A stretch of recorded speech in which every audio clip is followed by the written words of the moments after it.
U.S. Trade Policy Functions, Who Does What? Updated December 3, 2020. At the nexus of foreign and domestic policy, U.S. trade policy comprises a distinct set of issues that shape U.S. participation in the global economy and relations with trading partners. It also affects the overall U.S. economy and standard of living of Americans, as well as specific sectors, firms, and workers. Controversial at times, U.S. trade policy historically has focused on supporting economic growth and jobs through more open and rules-based trade by negotiating and enforcing reciprocal trade agreements and other measures, while offering relief to specific segments of the U.S. economy affected by trade liberalization and unfair foreign trade practices. It also aims to promote trade and investment, while regulating these flows for national security, health, safety, and other reasons. Other goals are to support economic development in developing countries and expand U.S. influence abroad. The Constitution gives Congress primacy over trade policy, specifically the power to levy tariffs and regulate foreign commerce. By contrast, the President lacks specific authority over trade, but has power over foreign affairs. The executive branch's role in trade stems from the President's power to negotiate treaties with other nations, and legislative grants of authority to adjust tariff rates and implement trade policy. The Office of the U.S. Trade Representative, USTR, and other agencies conduct trade functions under various authorities. USTR-led interagency and advisory systems aim to seek input and balance diverse interests to reach a coherent U.S. position on trade matters. The U.S. trade policy architecture has evolved to reflect changes in international trade, the U.S. economic position, and other factors. Congress has a keen interest in examining U.S. trade functions, agencies, and coordinating structure. Key trade agencies. The U.S. Trade Representative, a cabinet-level official in the Executive Office of the President, is the President's principal advisor on trade policy, chief U.S. trade negotiator, and head of the Interagency Trade Policy Coordinating Process. USTR administers U.S. law to combat unfair foreign trade practices, for example, Section 301, and trade preference programs for developing countries. In creating and elevating USTR, Congress sought to balance competing interests between U.S. domestic and foreign policy, among the range of trade-related agencies, and the many domestic stakeholders. Congress also sought to address concerns that trade policy interests were being overlooked under the State Department's historical lead. Milestone statutes in the USTR's evolution include the Trade Expansion Act of 1962. Created an ambassador-level special representative for trade negotiations, precursor to USTR, to lead the new interagency system to coordinate trade policy, which the Act also created. Trade Act of 1974 designated the special representative as the chief U.S. trade negotiator, lead of the Trade Agreements Program, and head of the new Private Sector Advisory Committee system, which the Act also created.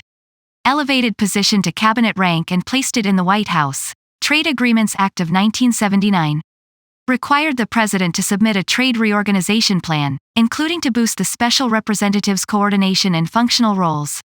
Omnibus Trade and Competitiveness Act of 1988 elevated USTR to coordinate trade policy, serve as the President's principal trade advisor and trade spokesperson, and lead U.S. international trade negotiations. Required USTR to report to both the President and Congress. Commerce conducts many non-agricultural trade functions. The International Trade Administration (ITA), supported by U.S. and foreign commercial service officers, provides market research, business connections, and other services to promote U.S. exports and attract foreign investment. It also conducts anti-dumping and countervailing duty (AD/CVD) investigations to address potential adverse effects on U.S. industry of unfair foreign trade practices, and monitors foreign compliance with U.S. trade agreements. The Bureau of Industry and Security (BIS) administers licensing and civil enforcement functions for dual-use exports. It also investigates whether certain imports harm, or threaten to harm, national security Section 232.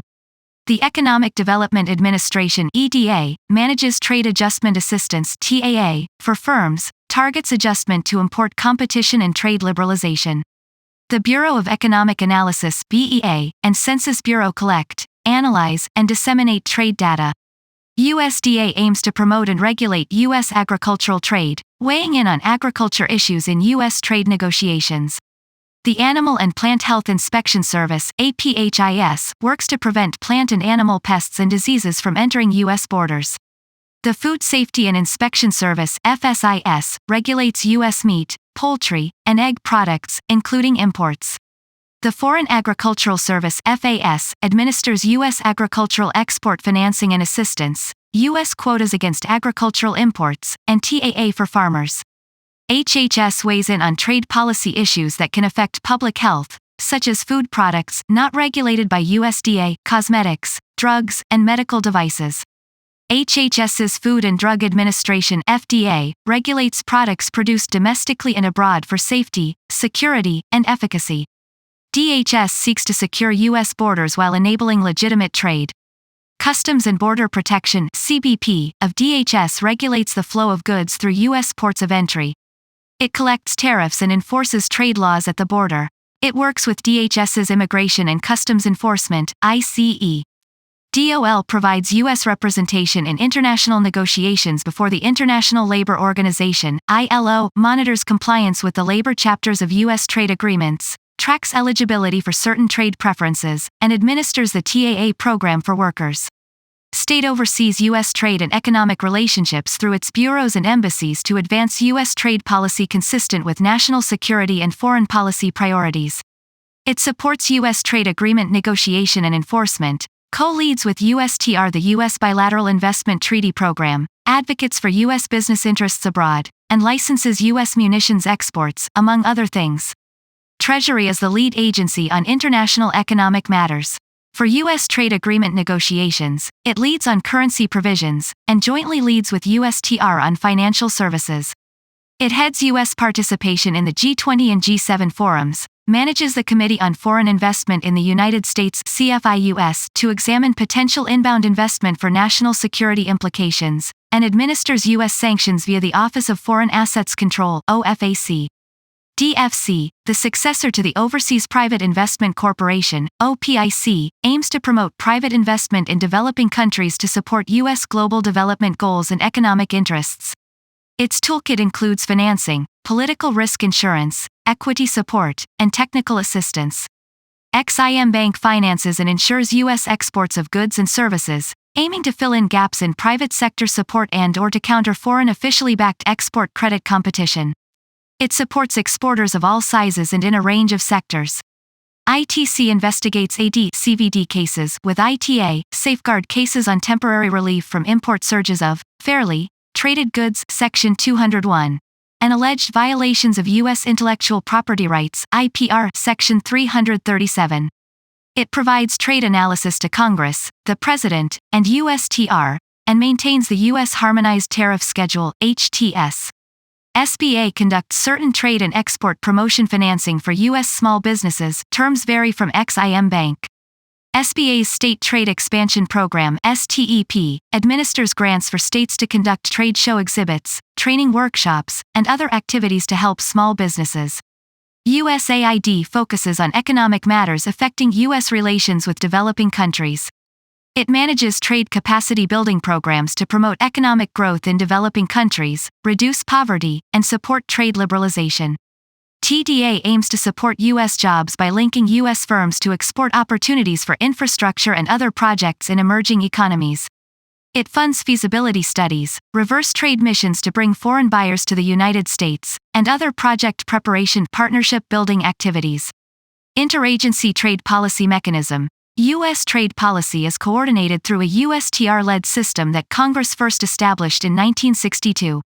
Membership draws from key trade agencies and White House bodies. By statute, cabinet-level review on trade issues is through the Trade Policy Committee (TPC). In practice, the National Economic Council (NEC), National Security Council (NSC) coordinates at this level. At the deputies level, the Trade Policy Review Group (TPRG) carries out coordinating functions. The Trade Policy Staff Committee (TPSC), composed of senior civil service members, develops and reviews policy and negotiating documents on trade policy. Issues percolate up the ranks if consensus fails or major issues are raised. Other interagency bodies coordinate on specific areas, for example, export promotion, export controls, IPR. Advisory Committee System. First established by Congress in 1974, the Advisory Committee system incorporates public and private input on U.S. trade policy, for example, on negotiating objectives. USTR manages the system, in collaboration with USDA, Commerce, and Labor. There are 26 committees with up to 700 advisors.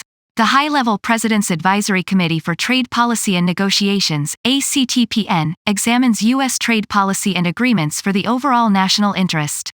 Members represent key sectors. 5 policy advisory committees: agricultural, intergovernmental, labor, Africa, and environment, examine issues from their specific policy lens. Sectoral and technical input comes from 6 agricultural technical advisory committees, ATACs, and 14 industry trade advisory committees, ITACs. Issues for Congress. Policy issues include: how much authority Congress should grant to the executive branch over trade policy, if current functions and agency roles are adequate to advance U.S. trade policy and well coordinated, and if the current system reflects and balances the diverse views in trade policy. Shayera I. Akhtar, specialist in international trade and finance.